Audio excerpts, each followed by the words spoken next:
আল্লাহ নবী দিন ও দুনিয়ার বাদশাহ হুজুরের কাছে মদিনার একটা রমণী এসেছে। আল্লাহ নবী বাড়িতে নাই। আম্মা জান আয়েশা সিদ্দিকা রাদিয়াল্লাহু তাআলা আনহার কাছে পৌঁছে গেলেন। মদিনার রমণী চুলগুলো তার এলোমেলো, মাথা আসনায় না, নিজের শরীরের পাট পরিষ্কার রাখে না। আম্মা জান বললেন, ও মদিনার রমণী, তোমার অবস্থাটা এমন পাগলির মতো কেন?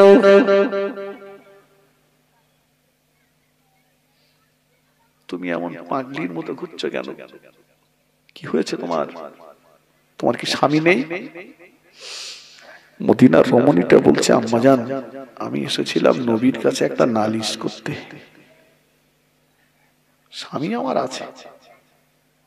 তো স্বামী আছে তো তুমি এই পাগলির মতো ঘুরছো কেন? মাথার চুলে তেল দাও না, মাথা আঁচড়াও না, এমন কেন? মদিনার ওই রমণীটা বলল,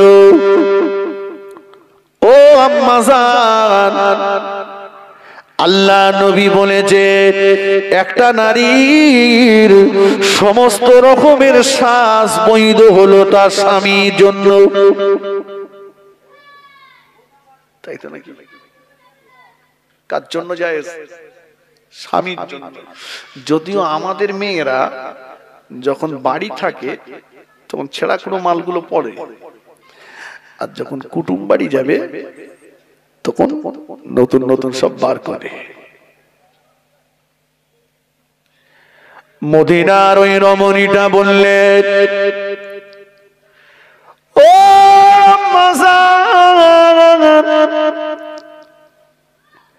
কাকে দেখাবো শ্বাসগোস করে? কাকে দেখাবো? আম্মা জান আয়েশা সিদ্দিকা রাদিয়াল্লাহু তাআলা আনহা বললেন, মদিনার রমণী, কেন মা, তোমার স্বামী কি তোমায় দেখে না? ও মদিনার রমণী, তোমার স্বামী কি অন্য কোন নারীর মুখাপেক্ষী? তোমার স্বামী কি রাতটা মদের আড্ডায়, গেজার আড্ডায়, জুয়ার আড্ডায়, তাসের আড্ডায় কাটিয়ে দেয়? মদিনার রমণী বললেন, না আমার স্বামী অন্য কোন নারীর মুখাপেক্ষী নয়। আমার স্বামী মদের আড্ডায় যায় না, গেজার আড্ডায় যায় না, চুল্লুর আড্ডায় যায় না। আমার স্বামী শরীয়তের কোন হারাম অবৈধ কাজে যায় না। স্বামী আমার সারা রাত জেগে জেগে মসজিদে নববী শরীফে নামাজ আদায় করে।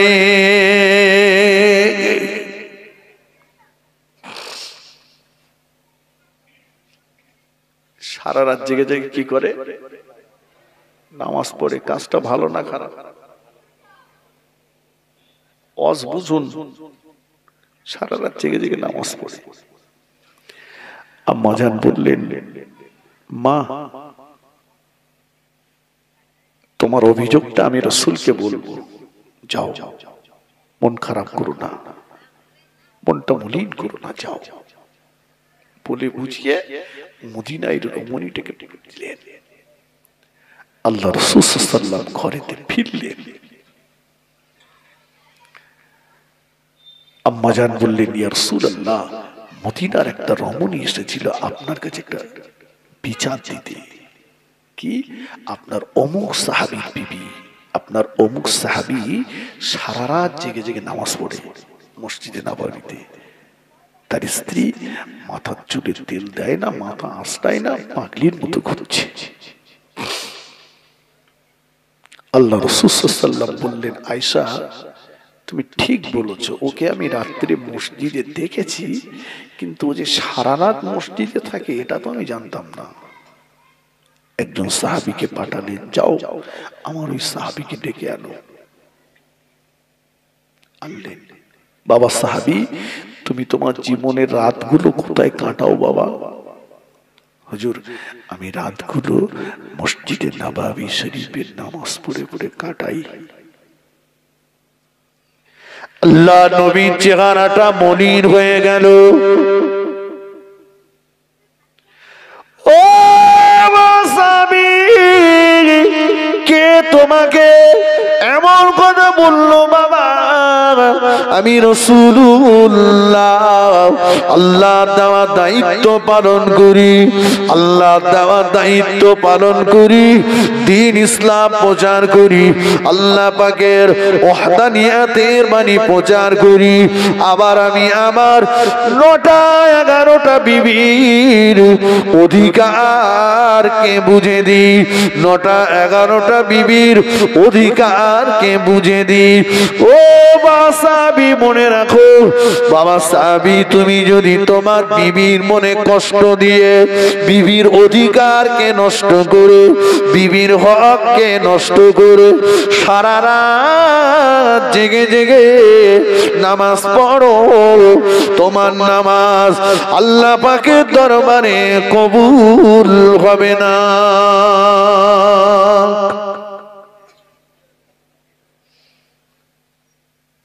কিছু বোঝা গেল? তাহলে ইসলাম কি বলেছে যে তুমি সারা রাত জেগে মসজিদে শুয়ে থাকো? কথা বলেন না, বলিনি। তুমি সব গুছিয়ে গাছিয়ে নিয়ে মসজিদে যেয়েছি তো এসো না, আজান হলে সব ছেড়ে দাও। আম্মা জান আয়েশা সিদ্দিকা, বুখারী শরীফ, গল্প বলছি না, আম্মা জান আয়েশা সিদ্দিকা রাদিয়াল্লাহু আনহার পাশে আল্লাহ রাসূল সাল্লাল্লাহু আলাইহি ওয়াসাল্লাম শুয়ে আছেন। গভীর রাত, আল্লাহ রাসূল আস্তে আস্তে আস্তে আস্তে উঠছেন যেন আয়েশার ঘুম না ভাঙে। কিন্তু আম্মা জানের ঘুম তো আমাদের আয়েশাদের মতো ঘুম না, ঘুম ভেঙে গেছে। চিন্তা করছে আমাকে ঘুম পাড়িয়ে রেখে রাসূল কোথায় যাবেন? উঠে যাচ্ছে, পিছন ধাওয়া করতে আল্লাহ রাসূল সাল্লাল্লাহু আলাইহি ওয়াসাল্লাম ঘর থেকে বেরলেন। আল্লাহ নবী বললেন, কে? আমি রাসূলুল্লাহ, আমার পিছনে কে? আম্মা জান জবাব দিলেন, ইয়া রাসূলুল্লাহ, আপনার পিছনে আপনার লাল টুকটুকে বিবি আয়েশা। আল্লাহ রাসূল ডাকতেন, ইয়া আয়েশা তান হুমায়রা, আয় আমার লাল টুকটুকে বিবি আয়েশা। সুবহানাল্লাহ বলেন, সুবহানাল্লাহ, একটু মন খুলে বলেন সুবহানাল্লাহ। আমাদের মতো না, মাঠের থেকে বাড়ি এসে স্ত্রী ডাকতেছে গরু হাক মেজাই। প্রথম ডাকে যদি সারা পাই তো ভালো, না তো দ্বিতীয়বার ইংরেজিতে ডাকবে। ইংরেজি বোঝেন? হ্যাঁ, কিছু কিছু পার্টি আছে এখানে মাশাআল্লাহ, এর মধ্যে নেই করেছেন বউ মারা ওষুধ। হ্যাঁ, বউ পিঠে ফুরফুরাই যাচ্ছে জিকির করতে। হ্যাঁ, শুক্রবারে বউ মেরে মসজিদে আগের কাতারে গিয়ে বসেছে, হুজুর দোয়া করো। আর গিন্নিরি বলে গেছে মোর নামাজ পড়েছে ফের ঝাড়বো। এ মনে করেছে বিয়ে করে এনেছি মানে কালী পুজোর ঢোলের মতো যখন তখন গুরুম গানাম চালিয়ে দেব।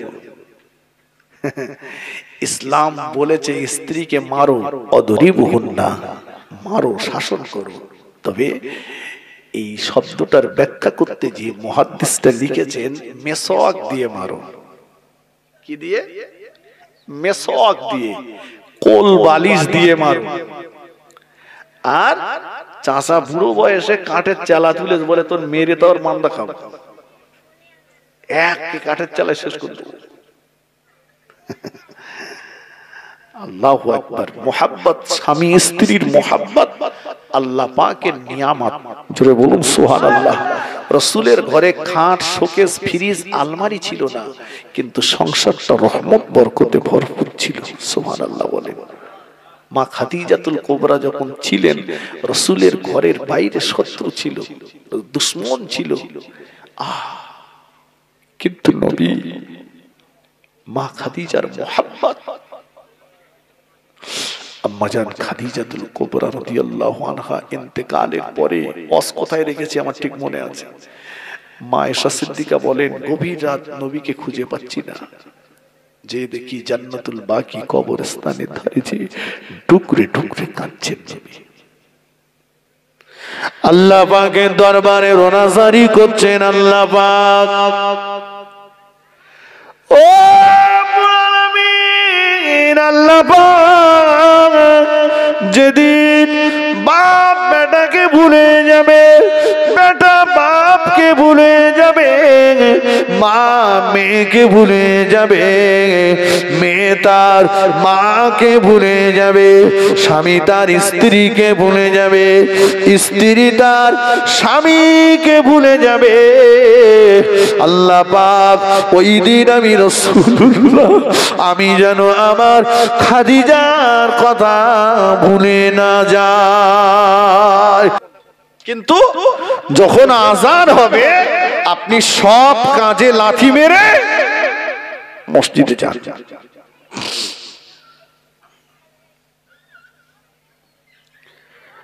আল্লাহ নবী বললেন, সাবাতুন ইউযিল্লুহুমুল্লাহু ফি জিল্লিহি ইয়াওমা লা যিল্লা ইল্লা জিল্লুহু। ও আমার সাহাবীরা, কিয়ামতের ময়দানে যেদিন মাথার 1 মাইল উপরে সূর্যকে নামিয়ে দেওয়া হবে, সূর্যের তাপে জমিনটা পুড়ে লাল তামাক হয়ে যাবে, ওই দিন আল্লাহ পাকের আরশে আজিমের ছায়া ব্যতীত দ্বিতীয় কোনো ছায়া থাকবে না। ওই দিন আল্লাহ পাক 7 শ্রেণীর ব্যক্তিকে আল্লাহ পাকের আরশে আজিমের তলায় জায়গা করে দেবে। একটু জোরে বলুন। 7 শ্রেণীর ব্যক্তিকে আল্লাহ পাক আরশে আজিমের তলায় জায়গা দেবেন। আল্লাহ নবী বললেন, রাজুলুন কলবুহু মুআল্লাকু ফিল মাসাজিদ ইজা খারাজা মিনহু হাত্তা ইয়াউদা ইলাইহি। ওই ব্যক্তিটাকে আল্লাহ পাক আরশে আজিমের তলায় জায়গা করে দেবেন, অন্তরটা যা জুড়ে রয়েছে মসজিদের সঙ্গে। অন্তর যা জুড়ে আছে মসজিদের সঙ্গে। ইদা খরাজা মিনহু হাত্তা ইয়াউদা ইলাইহি, মসজিদ থেকে বার হয়ে আবার যতক্ষণ মসজিদে ফিরে না যায়, অন্তর যার মসজিদের সঙ্গে জুড়ে ওই লোকটাকে আল্লাহ আরশে আসিমের তলায় জায়গা করে দেবেন। সুবহানাল্লাহ বলো। ভাই, তার মানে এই না যে আপনি সব সময় মসজিদে শুয়ে থাকেন। আপনি জোহরের নামাজ পড়তে গেছেন, নামাজ হয়ে গেছে, ফিরলেন বাড়িতে, খাওয়া দাওয়া করলেন, বিবি বাচ্চাদের মাঝে সময় দিলেন, কিন্তু মনটা রয়েছে আসরের আজান হলে মসজিদে যাব। আসরের নামাজ পড়লেন, বাইরে আসলেন, চা পানি খেলেন, নাস্তা করলেন, বন্ধু বান্ধবদের মাঝে সময় দিলেন, কিন্তু নিয়ত রয়েছে মাগরিবের আজান হলে মসজিদে যাব। বোঝা যাচ্ছে কথা? এই অন্তর যার মসজিদের সঙ্গে জুড়ে আছে, ওই ব্যক্তিটাকে আল্লাহ পাক আরশে আজিমের তলায় জায়গা করে দেবেন। জোরে বলুন।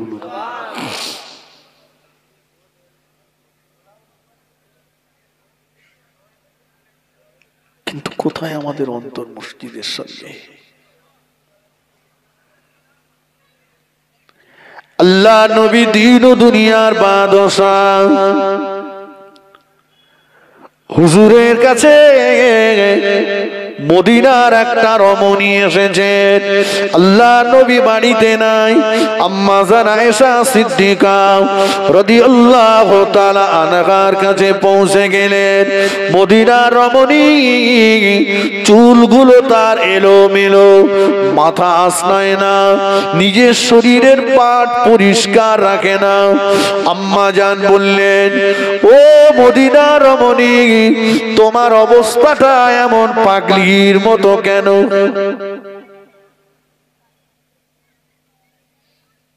তুমি এমন পাগলির মতো ঘুরছো কেন? কি হয়েছে তোমার? তোমার কি স্বামী নেই? মদিনার রমণীটা বলছে, আম্মা জান, আমি এসেছিলাম নবীর কাছে একটা নালিশ করতে। স্বামী আমার আছে।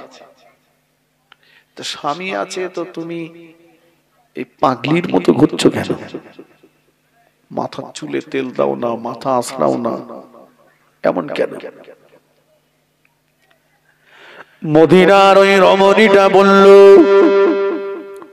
ও আম্মা জান, আল্লাহ নবী বলেছে একটা নারীর সমস্ত রকমের শ্বাস বৈধ হলো তার স্বামীর জন্য। তাই তো নাকি? কার জন্য যায়? স্বামীর জন্য। যদিও আমাদের মেয়েরা যখন বাড়ি থাকে তখন ছেঁড়া কোনো মালগুলো পরে, আর যখন কুটুম বাড়ি যাবে তখন নতুন নতুন সব বার করে। মদিনার ওই রমণীটা বললেন, ও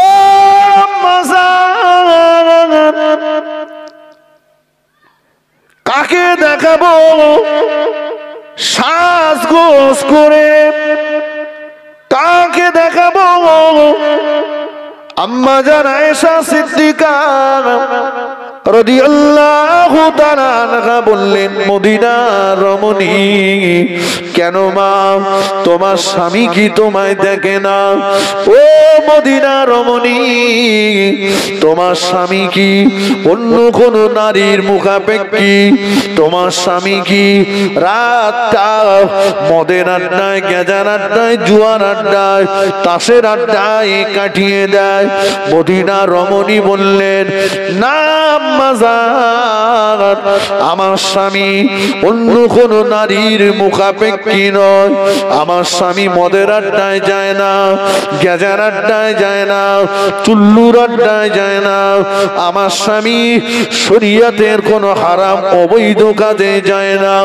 স্বামী আমার সারা রাত জেগে জেগে মসজিদে নববী শরীফে নামাজ আদায় করে।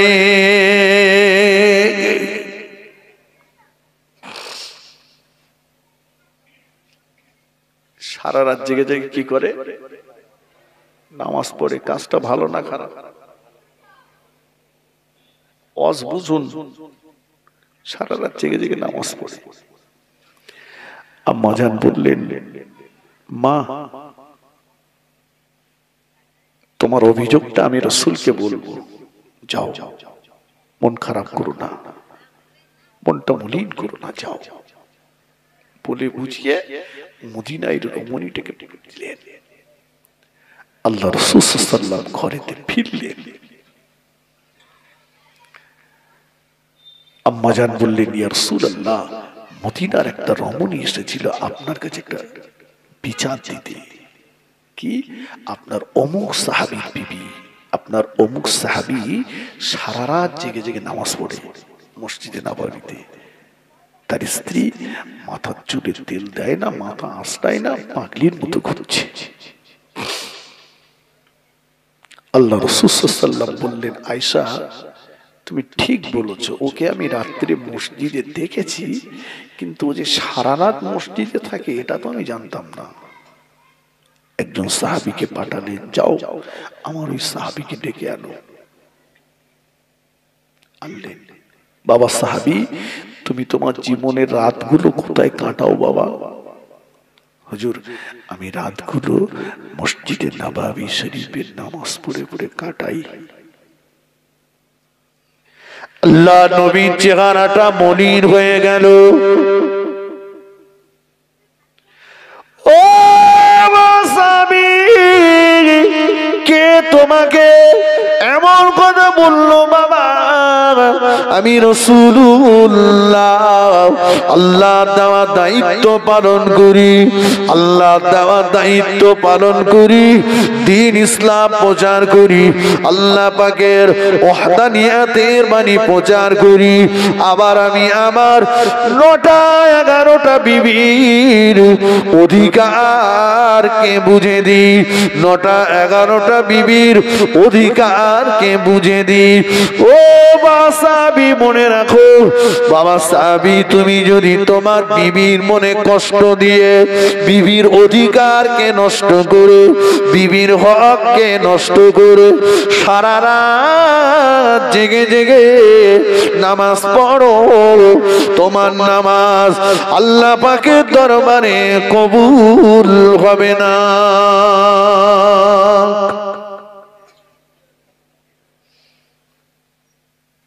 কিছু বোঝা গেল? তাহলে ইসলাম কি বলেছে যে তুমি সারা রাত জেগে মসজিদে শুয়ে থাকো? কথা বলেন না, বলিনি। তুমি সব গুছিয়ে গাছিয়ে নিয়ে মসজিদে যেয়েছি তো এসো না, আজান হলে সব ছেড়ে দাও।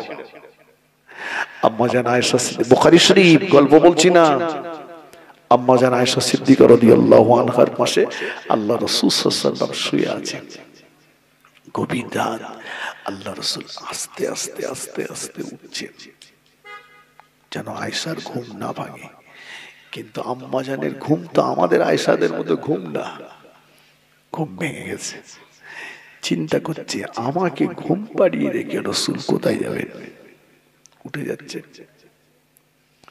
পিছন ধাওয়া করতে আল্লাহ রাসূল সাল্লাল্লাহু আলাইহি ওয়াসাল্লাম ঘর থেকে বেরলেন। আল্লাহ নবী বললেন, কে? আমি রাসূলুল্লাহ, আমার পিছনে কে? আম্মা জান জবাব দিলেন, ইয়া রাসূলুল্লাহ, আপনার পিছনে আপনার লাল টুকটুকে বিবি আয়েশা। আল্লাহ রাসূল ডাকতেন, ইয়া আয়েশা তান হুমায়রা, আয় আমার লাল টুকটুকে বিবি আয়েশা। সুবহানাল্লাহ বলেন, সুবহানাল্লাহ, একটু মন খুলে বলেন সুবহানাল্লাহ। আমাদের মতো না, মাঠের থেকে বাড়ি এসে স্ত্রী ডাকতেছে গরু হাক মেজাই। প্রথম ডাকে যদি সারা পাই তো ভালো, না তো দ্বিতীয়বার ইংরেজিতে ডাকবে। ইংরেজি বোঝেন? হ্যাঁ, কিছু কিছু পার্টি আছে এখানে মাশাআল্লাহ, এর মধ্যে নেই করেছেন বউ মারা ওষুধ। হ্যাঁ, বউ পিঠে ফুরফুরাই যাচ্ছে জিকির করতে। হ্যাঁ, শুক্রবারে বউ মেরে মসজিদে আগের কাতারে গিয়ে বসেছে, হুজুর দোয়া করো।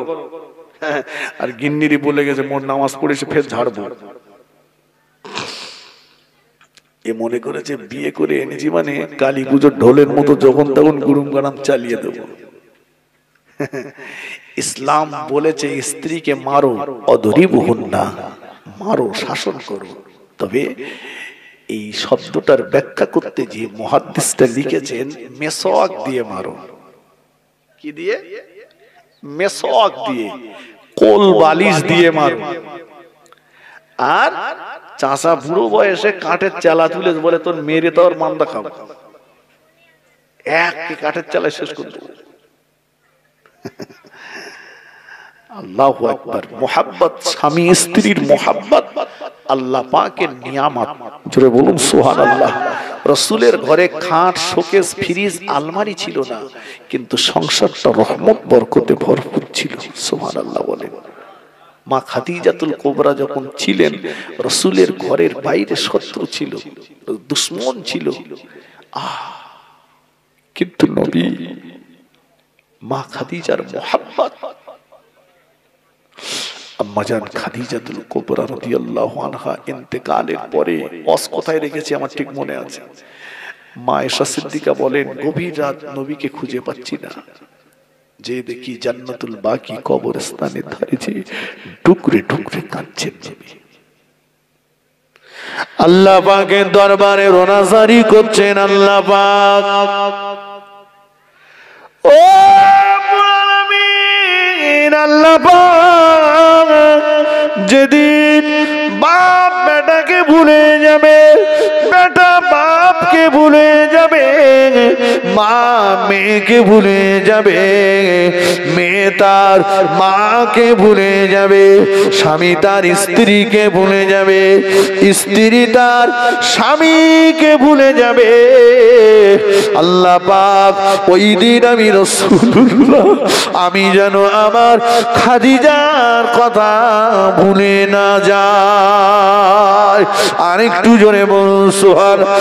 ও মায়েরা, আল্লাহ নবীর কাছে যখন কোন গোশত হাদিয়া আসতেন, আল্লাহ নবী সমস্ত বিবিদেরকে, আমাদের আম্মা জানদেরকে এক জায়গায় ডাকতেন। আল্লাহ নবী নিজে হাতে করে আমাদের আম্মা জানদের গোশতগুলো ভাগ করে করে ভাগ করে দিতেন। একটা ভাগ আল্লাহ নবী নিজের কোলের কাছে টেনে রাখতেন, একটা ভাগ রাসূলুল্লাহ নিজের কোলের কাছে টেনে রাখতেন। আল্লাহ নবীর বিবিরাও আমাদের আম্মা জানেরা বলতেন, ইয়া রাসূলুল্লাহ গে, ইয়া হাবিবাল্লাহ, হুজুর আপনার কোলের কাছে ওই ভাগটা হুজুর আপনি কার জন্য রেখে দিয়েছেন? হুজুর কোলের কাছে ওই ভাগটা কার জন্য টেনে রেখেছেন? আল্লাহ নবী বলতেন, ও আমার বিবিরা, ও আমার বিবিরা, এই কোলের দিকের ভাগটা আমি তোমাদের বড় বুবু জান, আমার বড় বিবি খাদিজাতুল কুবরার জন্য টেনে রেখে দিয়েছি। আম্মা জান জিজ্ঞাসা করতেন, ইয়া রাসূলুল্লাহ গে, ইয়া হাবিবাল্লাহ, হুজুর আমাদের বড় বুবু জান খাদিজাতুল কুবরা দুনিয়ার জমিনে তো বেঁচে নাই, আমাদের বড় বুবু জান দুনিয়ার জমিনে বেঁচে নাই, আমাদের বড় বুবু জান মক্কা শরীফের জান্নাতুল মুআল্লা কবরস্থানে আরাম করছেন। হুজুর এই ভাগটা কি খাদিজার কবরের পাশে দিয়ে আসবে? আল্লাহ নবী বলতেন, ও আমার বিবিরা এমন করে বলো না, ও আমার বিবিরা, খাদিজা যে সময় আমার জীবন সঙ্গিনী ছিল, ওই সময় আমি রাসূলুল্লাহ আমার দুশ্মন দুনিয়ার জমিনে বেশি ছিল। ওই সময়ে ঘরের বাইরে শত্রু আমার বেশি ছিল, দুশ্মন আমার বেশি ছিল। আমি রাসূলুল্লাহকে এত গোশত কেউ হাদিয়া করতো না। তোমাদের বেলাও শত্রু আমার কমেছে, বন্ধু আমার বেড়েছে। ও আমার বিবিরা এখন ঘন ঘন গোশত আমাকে হাদিয়া করে।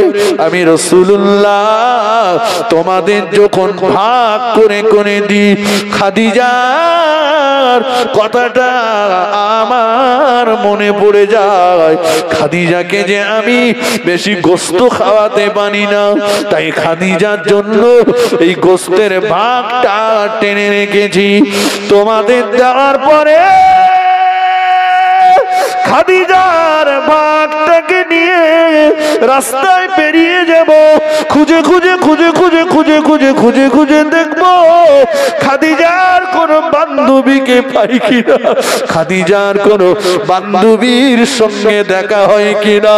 খুঁজে খুঁজে খাদিজার বান্ধবীকে খুঁজে খাদিজার বান্ধবীর হাতে এই গোশতটা তুলে দেব, আর বলবো তুমি আমার খাদিজার বান্ধবী, আমি আমার খাদিজাকে গোশত খাওয়াতে পারিনি, তুমি গোশত খেলে খাদিজা খুশি হয়ে যাবে, খাদিজা খুশি হয়ে যাবে। এই দাও, এই গোশতগুলো তুমি খাও, আর আমার খাদিজার জন্য একটু দোয়া করো। এজন্য আমি রাসূলুল্লাহ একটা ভাগ নিজের কাছে টেনে রেখেছি।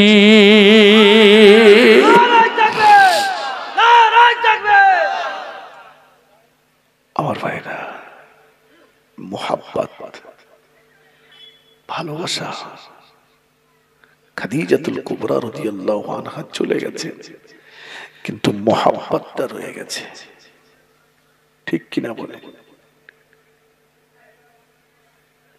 আম্মা জান আয়েশা সিদ্দিকা রাদিয়াল্লাহু আনহাকে ডাকছেন, লাল টুকটুকে বিবি আয়েশা। আম্মা জান বললেন, হুজুর আপনার পিছনে আপনার লাল টুকটুকে বিবি আয়েশা, মনে আছে তো? আল্লাহ রাসূল বলছেন, কে আয়েশা? আমি আয়েশাকে চিনি না। আম্মা জান চিন্তা করছেন, রাসূলুল্লাহ গভীর রাত্রে বেলা আমার বিছানা থেকে উঠে যাচ্ছেন আর বলছেন আমি আয়েশাকে চিনি না।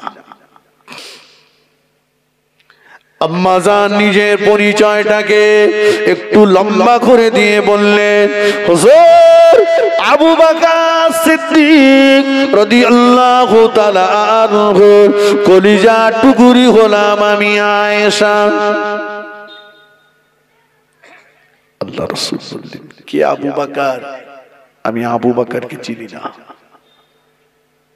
এবারে আম্মা জানের মনটা ভেঙে গেল। আয়েশাকে চিনি না, এটা হয়তো রাসূলুল্লাহ মজা করে বলতে পারেন, কিন্তু রাসূল বলছেন আমি আবু বকরকে চিনি না। ওয়াজ মনে রাখবেন। আম্মা জান নিজের পরিচয়টাকে আরেকটু লম্বা করে দিয়ে বললেন, মুহাম্মাদুর রাসূলুল্লাহ সাল্লাল্লাহু আলাইহি সাল্লামের সাহাবা হলেন আবু বকর, আমি হলাম আবু বকরের কন্যা আয়েশা, আবু বকরের মেয়ে আয়েশা। আল্লাহ নবী বললেন, কে মুহাম্মদ? আমি মুহাম্মদ কেউ চিনি না।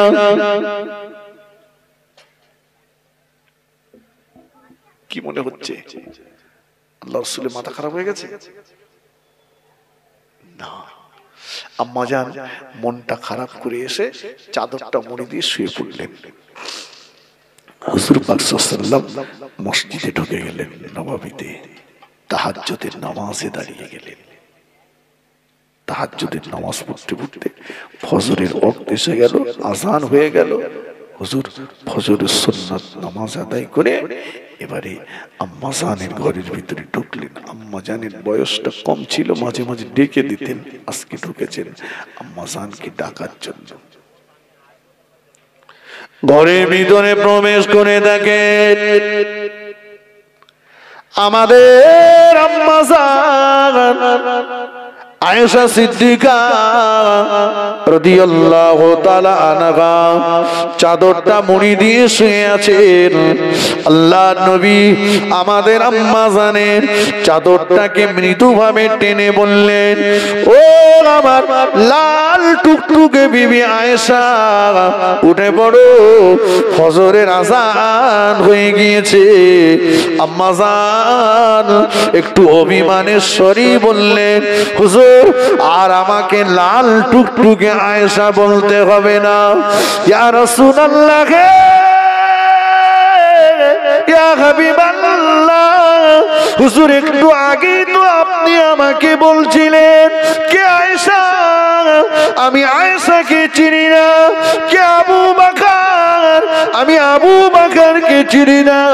কে মুহাম্মদ? আমি মুহাম্মদকেও চিনি না। এখন আপনি আমাকে বলছেন লাল টুকটুকে বিবি আয়েশা, উঠে পড়ো। আল্লাহর নবী আমাদের আম্মা জানের পাশে আস্তে করে বসে পড়লেন।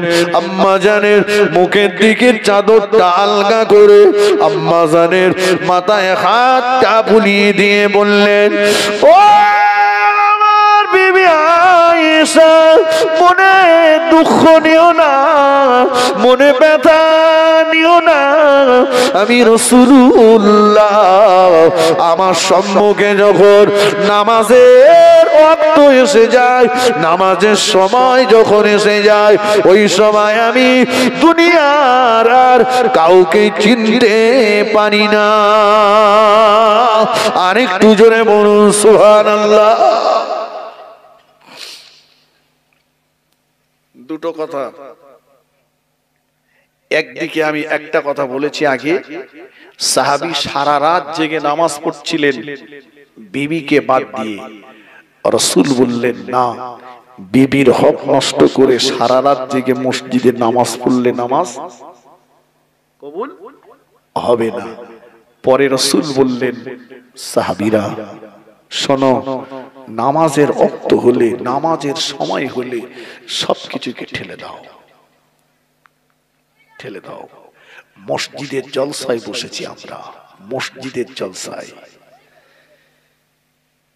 কিন্তু আমরা এখনো মসজিদ মুখ হতে পারলাম না। কবে হব? চোখটা বন্ধ করে দেখেন, কাছের মানুষটাকে দেখতে পাওয়া যাবে না। এর ভিতরে কত মানুষ আছে আমরা নিজে কাঁধে করে নিয়ে আব্বাকে কবরে দিয়ে এসেছি, ঠিক কিনা বলে? কত ছেলে বসে আছে যারা আব্বাকে কাঁধে করে নিয়ে কবরে দিয়ে এসেছি। কত বাপ বসে আছে ছেলেকে কাঁধে করে কবরে দিয়ে এসেছি। কত ভাই বসে আছে ভাইকে কাঁধে করে কবরে দিয়ে এসেছি। আমরা বাকি রয়ে গেছি। আমাদের সময় আছে, মসজিদে সময় দেব কখন? একটু সময় পেলে মসজিদে দেন।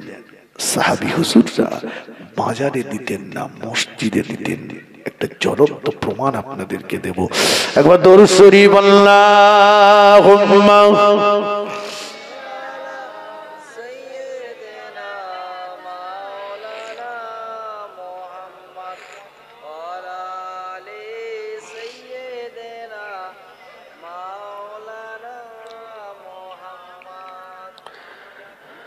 নবীর রওজা শরীফ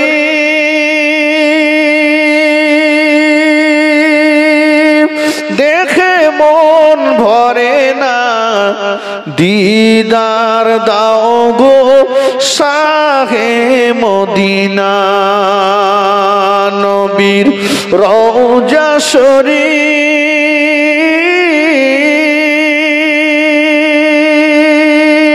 দেখে মন ভরে না, দিদার দাও গো শাহে মদিনা।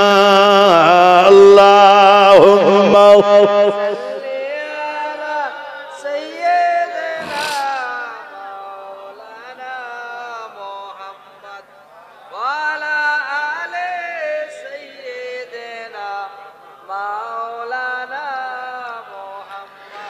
আরশের মেহমান করেছেন আল্লাহ,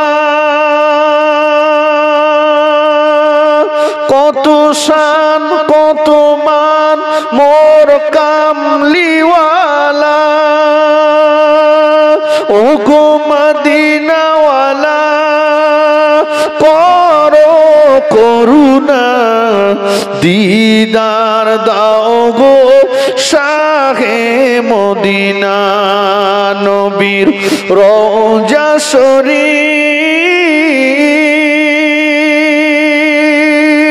দেখে মন ভরে না, দিদার দাও গো শাহে মদিনা। আল্লাহুম্মা সাল্লি আলা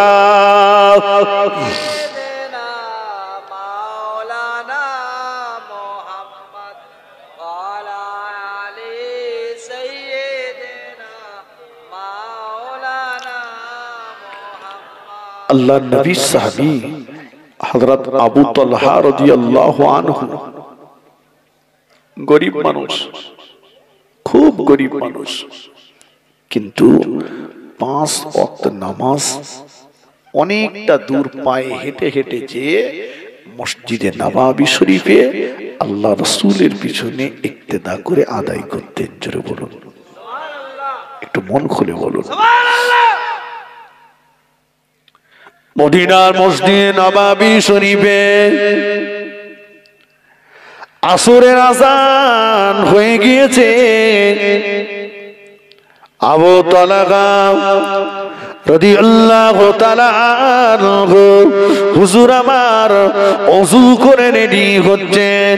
হুজুর যখনই মসজিদে যেতেন বাড়ি থেকে ওযু করে মসজিদে যেতেন, কারণ যে মানুষটা বাড়ি থেকে ওযু করে মসজিদে রওনা হলো ওই মানুষটা যেন ইহরাম পরে খানায় কাবাতে রওনা হয়ে গেল।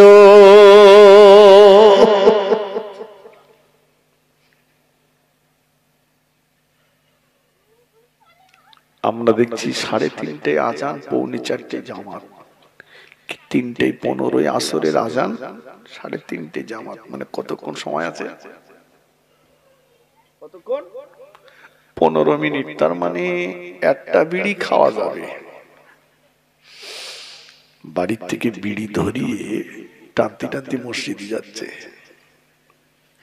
এই মসজিদের কাছাকাছি দিয়ে এইবার মরণের টান, শেষ টান, এক টানে সুতোর গোড়া পর্যন্ত পৌঁছে দিয়েছে। বিড়িটা ফেলে দে, মসজিদের উজুখানায় গিয়ে ফক ফক করে উজু করে জামাত শুরু হয়ে গেছে। আল্লাহ, এই যখন বলেছে গাল দে বিড়ির গন্ধ তো ভক ভক করে বেরোচ্ছে, পাশের মুসল্লি বলতে খোদা এই নামাজ শেষ হবে কখন?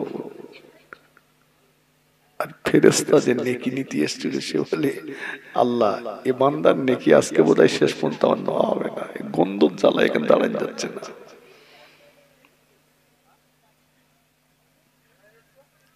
বলছি আচ্ছা, অবাক হয়ে যাবেন, মসজিদের বাথরুমে বিড়ি পাওয়া যায়, এরা কারা খায়? হ্যাঁ, ও না খেলি নাকি মাল ক্লিয়ার হয় না, তাই ওর ভেতর বসে বসে খাচ্ছে। আমি আপনাকে লজ্জা দেওয়ার জন্য বলছি না, ওটা ছেড়ে দেন। অনেকে বালিশের তলায় নেশ হচ্ছে। আচ্ছা, আল্লাহ রাসূল বলেছেন আর নাওমা আখুন মাউত, ঘুম হলো মরণের ভাই। মানুষ যখন ঘুমিয়ে যায় তার ভিতর থেকে রূহটা বেরিয়ে যায়। আচ্ছা ভাই, ঘুমিয়ে যাব, রূহ বেরিয়ে যাবে, ফিরে আসবে, গ্যারান্টি আছে? তাহলে গ্যারান্টি যদি না থাকে, মনে করুন ওই অবস্থায় আল্লাহ না করুন মরণ হয়ে গেল, তাহলে বিড়ির বান্ডেল নেই, মরলো, ওটা একটু স্বর্গে রাখ, বলে অর্ধেক রাত্রে রুটি খেতে হবে।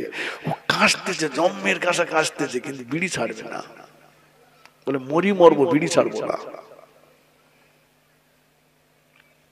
হুজুর যখনই মসজিদে যেতেন ওযু করেই যেতেন। জোরে বলুন, একটু মন খুলে বলেন। হুজুরের বিবি এসে সামনে দাঁড়িয়ে গেল, ও আমার প্রাণের স্বামী কোথায় যাবে? বিবি, বেলাল আযান দিয়েছে, নামাজ পড়তে যাব। বিবি বললেন যান, নিষেধ করতে আসিনি আপনাকে, তবে শুধু একটা কথা বলতে এসেছি, নামাজের পরে যেন দেরি করবেন না, তাড়াতাড়ি বাড়ি চলে আসবে, কারণ আমাদের সোনার মানিক ছেলেটার বড় জ্বর। ছেলের জ্বর, ছেলে অসুস্থ। আচ্ছা, আমরা হলে নামাজ পড়তে যেত, কসির মা বলতে নামাজ পড়তে যাচ্ছ, ছেলের জ্বর, বলে তবে এখন থাকবে, চলো ডাক্তারটা দেখিয়ে আনি। চাচা শুক্রবারে নামাজ পড়তে জানি, শুক্রবারে চাচা শুক্রবারের নামাজটা ছেড়ে দিলে দূর খোকা, যাবো কখন বল দিন? কেন? বলে আমার নাম শুকুর আলী, আধার কার্ড দিয়ে গেছে, নতুন আধার কার্ড করলাম খোকা, আমার সেই আধার কার্ডে নাম হয়েছে কুকুর আলী। কি সর্বনাশ বলো দিন। আমি খোকা আজ শুক্রবার নামাজ বাদ দিয়ে ওই কুকুর আলী ঠিক করে শুকুর আলী করতে গেছি। ও খোদার খাতায় যাই হোক, ও যাতে এদিকে মালের খাতায় না করবে, তাই নাম কাটতে গেছে। চিন্তা করে জুমার নামাজটা ছেড়ে দে। আল্লাহ বিল্লাহ করতেছি, আল্লাহ বিল্লাহ কি হবে ভাই? গরিব মানুষ যে মাল পাওয়ার সে পেল না, সে দুতলা বাড়ি পাশে একটা রান্নাঘর দেখে ফটো তুলে নেবুদি মাল বেচে, ওই মাল খেয়ে জেকেরের বেগ কি ঘাড় একবার এদিক দিয়ে বলছে আল্লাহ, এদিক দিয়ে বলছে আল্লাহ। আল্লাহ বলে ঘাড় জোরে ঘুরো, তোর ঘাড়ের শির কেটে যাক। কি মাল খেয়ে আইছি হারা? ওই মাল খেয়ে এত জেকের করতিস কেন? গরিবের হকটা মেরে খেলি, এত জেকের কেন? ফতোয়া হুজুর বললেন, বিবি ও আমার বিবি, রোগ দেওয়ার মালিক যে আল্লাহ, শিফা দেওয়ার মালিক সেই আল্লাহ, রোগ দেওয়ার মালিক যে আল্লাহ, শিফা দেওয়ার মালিক সেই আল্লাহ। আমি আমার আল্লাহ পাককে খুশি করতে যাচ্ছি, তুমি আমার সোনার মানিকের দিকে লক্ষ্য রেখো। আরেকটু জোরে বলেন সুবহানাল্লাহ। তুমি দেখো আমি নামাজ পড়তে যাচ্ছি, নামাজ পড়তে যাচ্ছেন জানি, সাহাবা হুজুরদের বিবিরা জানতেন যারা মসজিদে গেলে বাড়ি আসতে চায় না, তাই জানিয়ে দিচ্ছেন। আমাদের গিন্নিরা জানে যে খোকার বাপ যাচ্ছে যখন খুব বেশি দেরি করবে না, ওই এক্ষুনি আসবে।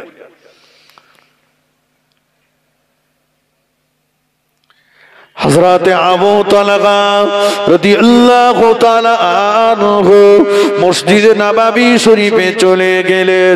আল্লাহর নবীর পিছনে ইক্তেদা করে আসরের নামাজ আদায় করলেন। আসরের নামাজের পরে হুজুর আমার বাড়ির কথা ভুলে গেলেন, বিবির কথা ভুলে গেলেন, বাচ্চার কথা ভুলে গেলেন, আল্লাহ পাকের ইশকে ফানা হয়ে গেলেন, তাসবিহে মশগুল হয়ে গেলেন। বাড়ির কথা মনে নাই, বাচ্চার কথা মনে নাই, বিবির কথা মনে নাই, তাসবিহে মশগুল। দেখতে দেখতে মদিনার মসজিদে নববীর মুয়াজ্জিন বেলাল রাদিয়াল্লাহু তাআলা আনহু মাগরিবের আযান দিয়ে দিয়েছে। আবু তালহা রাদিয়াল্লাহু তাআলা আনহু আল্লাহর নবীর পিছনে ইক্তেদা করে মাগরিবের নামাজে দাঁড়িয়ে গেলেন। মাগরিবের নামাজ আদায় করলেন। নামাজের পরে হুজুর আমার আওয়াবিনের নামাজে দাঁড়িয়ে গেলেন, আওয়াবিনের নামাজ পড়লেন। আওয়াবিনের নামাজের পরে হুজুর আমার কোরআন শরীফ তেলাওয়াতে মশগুল হয়ে গেলেন। বাড়ির কথা মনে নাই, বিবির কথা মনে নাই, বাচ্চার কথা মনে নাই, কোরআন শরীফ তেলাওয়াতে মশগুল হয়ে গেলেন। দেখতে দেখতে দেখতে দেখতে ইশার ওয়াক্ত এসে গেল। আবু তালহা রাদিয়াল্লাহু তাআলা আনহু দেখতেন মদিনার মসজিদে নববী শরীফে ইশার আযান হয়ে গেল। হুজুর আমার আল্লাহর নবীর পিছনে ইক্তেদা করে ইশার নামাজে দাঁড়িয়ে গেলেন। ইশার নামাজের পরে হুজুর আমার বাড়ির দিকে রওনা হয়ে গেলেন।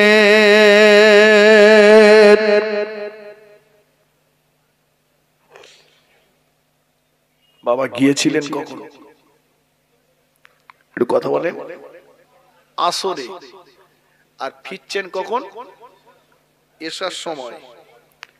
যাওয়ার সময় বিবি কি বলেছিল? তাড়াতাড়ি আসবে, ছেলের জ্বর। সব ভুলে গেলেন।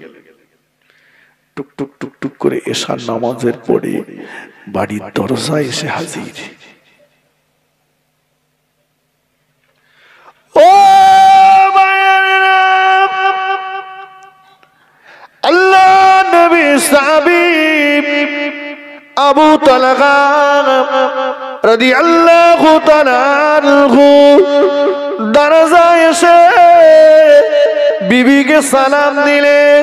হুজুরে বিবি সাহেবা দরজা খানা খুলে দিলেন।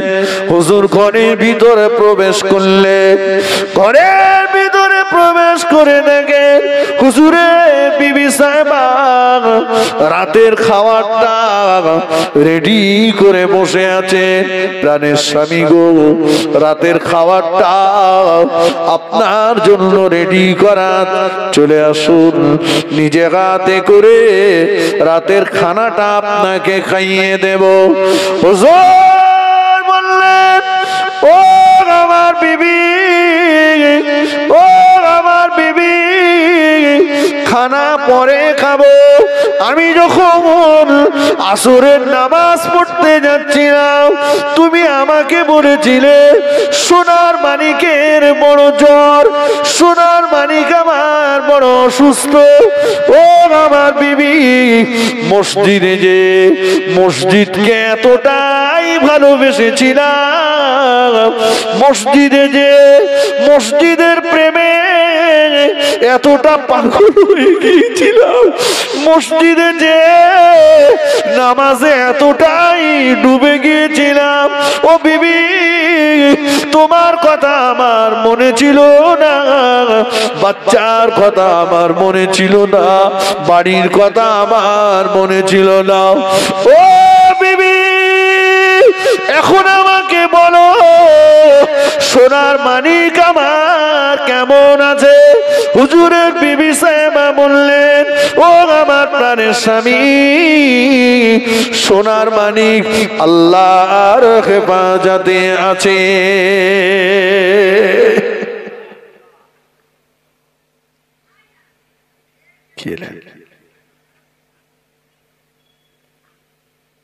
নিজে হাতে করে স্বামীকে রাতের খানাটা খাওয়ালেন। খাওয়ার পরে বললেন, সারাদিন আপনার আলো আরাম বিশ্রাম হয় না, চলুন একটু আরামের বিছানায় পিঠ লাগান না, আমি একটু আপনার সেবা করি। বলে বুঝিয়ে আরামের বিছানায় নিয়ে গেলেন। হুজুর বালিশে মাথা রাখলেন। হুজুরের বিবি সাহেবা হুজুরের খেদমতে নিয়োজিত হয়ে গেলেন। ক্লান্ত শরীর নিয়ে শুয়ে পড়লেন, আস্তে আস্তে ঘুমিয়ে পড়লেন। হুজুরের বিবি সাহেবা হুজুরের বালিশে মাথা রেখে উনিও শয়ন করলেন, ঘুমিয়ে গেলেন। দেখতে দেখতে ফজরের ওয়াক্ত এসে গেল। বেলাল রাদিয়াল্লাহু তাআলা আনহু ফজরের আযান দিয়ে দিয়েছেন। আবু তালহা রাদিয়াল্লাহু তাআলা আনহু হুজুরের ঘুম ভেঙে গেল। হুজুরের বিবি সাহেবার ঘুমটাও ভেঙে গেল। দুজনায় উঠে পড়লে। হুজুর আবার ওযু করে নিয়ে রেডি হচ্ছে, নামাজ পড়তে যাবেন। ওযু করে নিলেন। হুজুরের বিবি সাহেবা সামনে এসে দাঁড়িয়ে গেলেন। প্রাণের স্বামী গো, কোথায় যাচ্ছেন? ও বিবি, বেলাল আযান দিয়েছে, ফজরের নামাজ পড়তে যাচ্ছি। যান, নিষেধ আপনাকে করব না, বারণ করব না, বাধা দেব না, তবে আপনার কাছে শুধু জিজ্ঞাসা করব, আপনি আমাকে কি একটু বলবেন, কেউ যদি আপনার কাছে কোন জিনিস আমানত রাখে, এই আমানতটা তিনি যদি ফেরত চান, আপনি তাকে ফেরত দেবেন কিনা? আর ফেরত যদি দেন, দেওয়ার পরে আপনার মনে কোনো কষ্ট হবে কিনা? হুজুর বললেন, ও আমার বিবি, দয়ার নবীর নূরে জবানে বলতে শুনেছি, আয়াতুল মুনাফিক সালাসুন ও ফি রিওয়ায়াতিন আরবাতুন। আল্লাহ নবী বলেছেন মুনাফিকদের তিনটি লক্ষণ। অপর হাদিসে আল্লাহ নবী বলেছেন মুনাফিকদের চারটি লক্ষণ। ইজা নাসা কাযাবা, যখন তারা কথা বলবে কথায় কথায় মিথ্যা কথা বলবে। ওয়াইদা ওয়াদা খালাফা, ওয়াদা করলে ওয়াদাটা তারা খেলাফ করবে। ওয়াইদা তুমিনা খানা, তারা আমানতের মাল খেয়ানত করবে। ওয়াইদা খাসামা ফাজারা, কথায় কথায় তারা গালিগালাজ করবে। ও বিবি, আমানতের মাল যদি খেয়ানত করি না, মুনাফিকের তালিকায় চলে যাবে।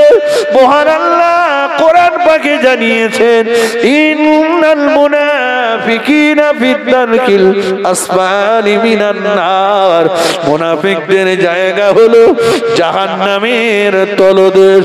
না গো বিবি না, আমানতের মাল ফেরত চাইলেই ফেরত দেব, যার জিনিসটাকে ফেরত দেব কেন আমার কষ্ট হবে? কোনো কষ্ট আমার হবে না, কোনো কষ্ট হবে না। ঠিক বলছেন? হ্যাঁ, যার জিনিস তাকে ফেরত দেব, কষ্ট হবে কেন? কোনো কষ্ট হবে না। হুজুরের বিবি সালমা হুজুরের হাত থেকে ধরে বললেন, প্রাণের স্বামী গো, আপনার কথাতে যদি আপনি দাঁড়িয়ে থাকেন, চলে আসুন আমার সঙ্গে, চলে আসুন। সঙ্গে করে নিয়ে পাশের ঘরে নিয়ে গেলেন, চাদর মুড়ি দিয়ে শোয়ানো আছে। দেখিয়ে বললেন, প্রাণের স্বামী গো, এই দেখুন, মুখের দিকটা আলগা করে বললেন, প্রাণের স্বামী গো, সোনার মানি আল্লাহর হেফাজতে আছে বলেছিলাম। সোনার মানিকের মরা মুখটা একটা বার দেখে যান।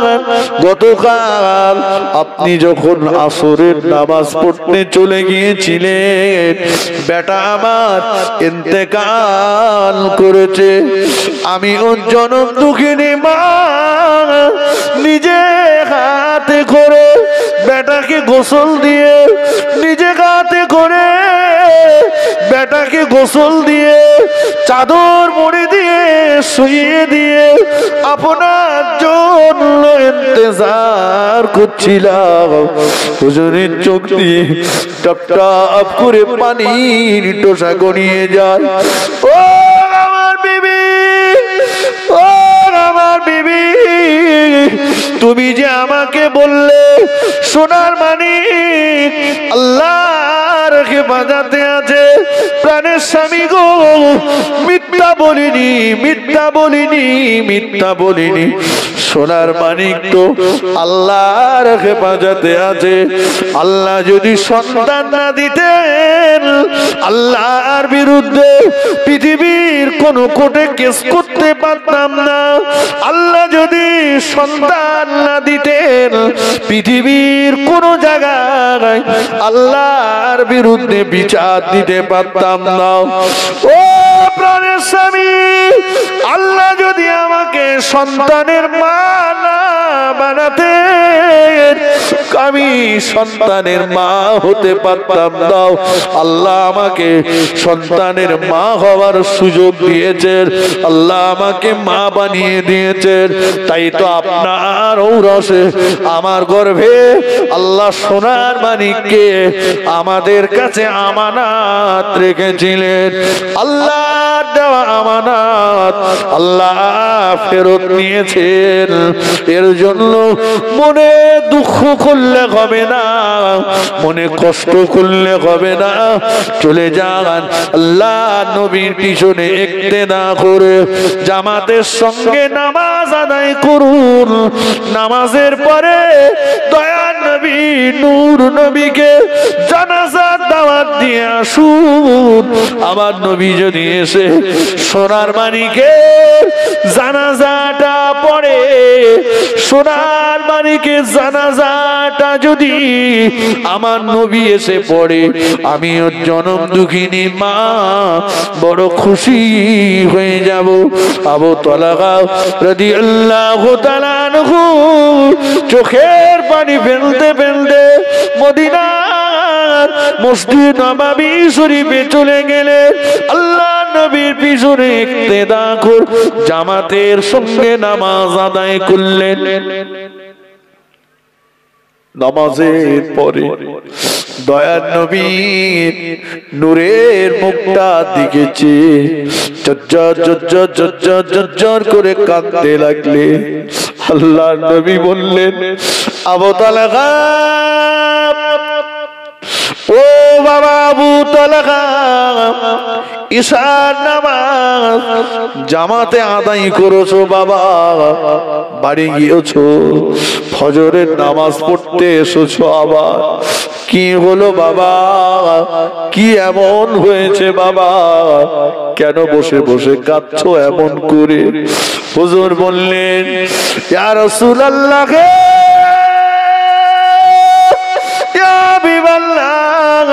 হুজুর আমি আমার বিবির বিরুদ্ধে আপনার কাছে বিচার দেব। সব কথাগুলো আল্লাহ নবীকে খুলে বললেন। দয়ার নবী কথাগুলো শুনলে হুজুরের চোখ দিয়ে টপ টপ করে পানির টোসা গড়িয়ে গেল। দয়ার নবী বললেন, ও বাবা আবু তালহা, কি বিচার করব তোমার বিবির বিরুদ্ধে বাবা? তোমার বিবি যে ধৈর্য ধারণ করেছে, তোমার বিবি যে সবর এখতিয়ার করেছে, এমন ধৈর্য ধারণকারিনী ব্যক্তিদিগের জন্য আল্লাহ পাকের দয়ার জান্নাতের 8টি দরজা আল্লাহ খুলে দিয়ে রেখেছে। আরেকটু জোরে বলেন সুবহান, আরেকটু জোরে বলেন সুবহানাল্লাহ। আল্লাহুম্মা সাল্লি আলা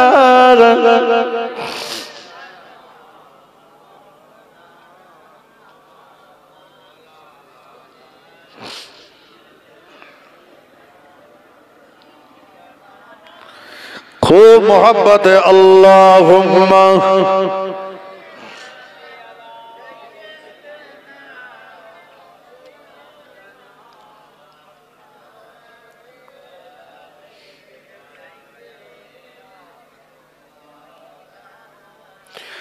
মুসিবত না পাই যদি, মুসিবত না পাই যদি, করুণা তোমার কবরে হাসরে কি হবে আমার, কবরে হাসরে কি হবে আমার। মুসিবত না পাই যদি, মুসিবত না পাই যদি, করুণা তোমার কবরে হাসরে কি হবে আমার, কবরে হাসরে কি হবে আমার। আসি গো ডুবে আমি পাপেরি সাগরে, না জানি কি হবে ও পারে হাসরে। আসি গো ডুবে আমি পাপেরি সাগরে, না জানি কি হবে কবরে হাসরে। তোমারি সুপারিশ বিনা কেমন হব পার, কবরে হাসরে কি হবে আমার। আল্লাহুম্মা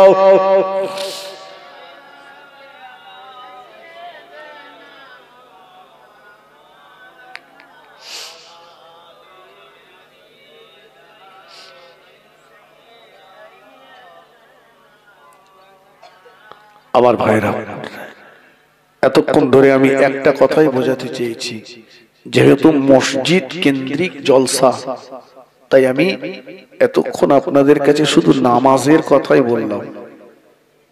নামাজ পড়তে হবে, ছাড় নাই।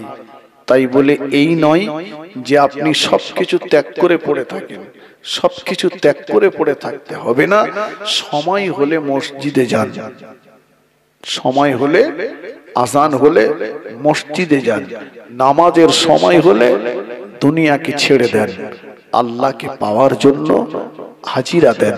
ভাই আসলেই আমরা একটা জিনিস, পৃথিবীর সবকিছুকেই আমরা আমাদের নিজের মনে করে ফেলেছি। কথা ঠিক কিনা বলেন? যদি আমাকে জিজ্ঞাসা করেন ভাই গাড়িটা কার, আমি বলবো আমার। বাড়িটা কার? আমার। জলকর কার? আমার। দোকান কার? আমার। সন্তান কার? আমার। ব্যবসা কার? আমার। আসলে কি আমার? কথা বলুন। আচ্ছা আমি যদি এটা একটু ঘুরিয়ে বলি, গাড়িটা কার? এটা আল্লাহর। আল্লাহ আমাকে দিয়েছে ভোগ দখল করতে, মূল মালিক আল্লাহ, আমি ভোগ দখলদার। বোঝা যাচ্ছে? বাড়ি আল্লাহ আমাকে দিয়েছে, ভোগ দখল করছি আমি, কিন্তু এর মূল মালিক আল্লাহ। দোকান এর মূল মালিক আল্লাহ, আমি ভোগ দখলদার। জলঘর মূল মালিক আল্লাহ, আমি ভোগ দখলদার। ভাই যখনই এটা আমার অন্তরে জায়গা নেবে যে মূল মালিক আল্লাহ, তখন কিন্তু আজান হলে বাড়ি ছেড়ে দেবো। যে বাড়িতে আর থাকা যাবে না, আজান হয়েছে মানে মসজিদে যেতে হবে, কারণ বাড়ির মালিক তো আমি না। যিনি বাড়ির মালিক তার সঙ্গে দেখা করতে হবে, তা না হলে বাড়ি আমার থেকে তিনি কেড়ে নিতে পারে। পারে না? পারে না। কত মানুষ হসপিটালের বেডে শুয়ে আছে। জি, দোকানের মালিক আমি না। আজান হয়েছে মানে মালিকের সঙ্গে দেখা করতে হবে, তা না হলে মালিক আমার থেকে দোকান নিয়ে নেবে, জলকর নিয়ে নেবে, ব্যবসা নিয়ে নেবে, গাড়ি নিয়ে নেবে। এটা আমাদের কাছে একটু দূরত্ব হয়ে গেছে। আমরা সবকিছু মনে করেছি সব আমার আমার আমার, আর আমার যত মনে করেছি ততই জড়িয়ে গেছি। আমার যত মনে করেছি হারালেও কষ্ট বেশি হবে। ঠিক কিনা বলে? জি, দিয়েছেন আল্লাহ, আর আল্লাহর দেওয়া জিনিস যদি আল্লাহর রাস্তায় করতে পারি, তবে আল্লাহ বলেন বান্দা আমি আল্লাহ তোকে মাঝে মাঝে পরীক্ষা করব। আমার ইমানদার বান্দা যারা, ওদেরকে আমি আল্লাহ পরীক্ষা করব। আল্লাহ বললেন ওয়ালা নাবুলু আন্নাকুম বিশাইয়্যিম মিনাল খাউফ, আমি আল্লাহ ওদেরকে বড় বড় ভয়ের মাঝখানে ফেলে দেব।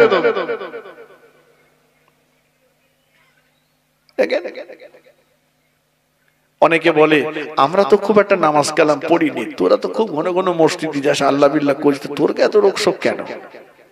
বলে না? কিন্তু মনে রাখবেন এই রোগ শোক ঈমানদারদের জন্য একটা। আল্লাহ বলেছেন আমি ঈমানদারদের পরীক্ষা করব, বড় বড় ভয়ের মাঝখানে ফেলে দেব। আমি আল্লাহ ওদের খাওয়ার কষ্ট দিয়ে নফসগুলোকে মেরে দেব। অনাকসিম মিনাল আমওয়াল, আমি আল্লাহ ওদের সন্তান কেড়ে নেব। আনফুসি ওয়াস সামারাত, আমি আল্লাহ ওদের ফসলগুলোকে নষ্ট করে দেব। কথা বুঝতে পারছেন? আল্লাহ নিজেই পরীক্ষার প্রশ্ন আউট করে দিলেন যে আমি ঈমানদারদের পরীক্ষা করব, বড় বড় বিপদ ভয়ের মাঝখানে ফেলে দেব, পরীক্ষা করব, ওদের খাওয়ার কষ্ট দিয়ে নফসগুলোকে মেরে দেব, আমি আল্লাহ ওদের সন্তান কেড়ে নেব, আমি আল্লাহ ওদের ফসল নষ্ট করে দেব। এরপরেও দেখি বান্দা ধৈর্য ধরে কিনা, সবর করে কিনা, বান্দা বলে কিনা ইন্না লিল্লাহি ওয়া ইন্না ইলাইহি রাজিউন। যা কিছু পেয়েছিলাম কার কাছ থেকে? জোরে বলেন, জোরে বলেন। আল্লাহর কাছ থেকে পেয়েছি, আর যেটা চলে গেছে সেটা আল্লাহর কাছেই গেছে। বান্দা তুই যদি এটা স্বীকার করিস যে আল্লাহর কাছ থেকে পেয়েছিলাম, আল্লাহই নিয়েছে, যার সার কথা, তালি বান্দা মনে রাখিস তুই যেটা হারিয়েছিস তার থেকেও বেশি কিছু আমি আল্লাহ আমার কাছ থেকে তুই পাবি। জোরে বলুন, একটু জোরে বলে। কিন্তু আমরা যেই হারাই, যেই লস হয়, যেই লোকসান হয়, যেই ক্ষতি হয়, সেই বলি আল্লাহ তুমি দেখতে পেলে না। কথা ঠিক কিনা বলে? আল্লাহ এতদিন শুকনো ছিল, আমি ধান কেটেছি সেই পানি। না বান্দা, তুই শুধু এতটুকু বল যে যেটা পেয়েছিলাম আল্লাহ তোমার কাছ থেকে, আচ্ছা নিয়েছো আল্লাহ, তুমি নিয়েছো, স্বীকার কর, আমি আল্লাহ বেশি দেব, বেশি দেব। আল্লাহ পাকের মাহবুবা বান্দি মা রাবিয়া বসরি রহমতুল্লাহ আলাইহা তিনি বলছেন যে বান্দার জীবনের সবকিছু হবে, বান্দার জীবনের সবকিছু হবে মালিককে খুশি করার জন্য। কথা ঠিক কিনা বলে? মালিককে খুশি করার জন্য। আল্লাহ পাকে মাহবুবা বান্দি মা রাবিয়া বসরি রাহমাতুল্লাহ আলাইহা একদিন একটা আগুনের মশাল নিলেন, এক লোটা পানি নিলেন, আগুনের মশাল নিয়ে এক লোটা পানি নিয়ে স্বাভাবিকের তুলনায় দ্রুত একটু এগিয়ে যাচ্ছে। ওনার একজন ভক্ত, ওনার একজন মুরিদি ওনাকে জিজ্ঞাসা করলেন, আম্মা জান এত দ্রুত পানি নিয়ে, পানির বোতলটা নিয়ে, আগুনের মশালটা নিয়ে কোথায় চলেছে? আম্মা জান বললেন, ও আমার মুরিদিনী শুনে রাখো, এই আগুনের মশাল নিয়ে যাচ্ছি জান্নাত পুড়িয়ে দেব, আর এই পানি নিয়ে যাচ্ছি জাহান্নামটা নিভিয়ে দেব, জান্নাত থাকবে না জাহান্নামও থাকবে না। দেখি বান্দা আর আল্লাহর ইবাদত করে কিনা। জান্নাত নেই, জাহান্নাম নেই, দেখি বান্দা শুধু আল্লাহকে ইবাদত করে। ভাই সবকিছু তো ছাড়লাম সন্তানদের জন্য, কি করে একটু সময় বেশি দিলে আমার সন্তানের জন্য একটু বেশি রেখে যেতে পারবো, আমার আওলাদদের জন্য বেশি রেখে যেতে পারবো, তাই তো নাকি? নামাজ ছেড়ে দিয়েছি,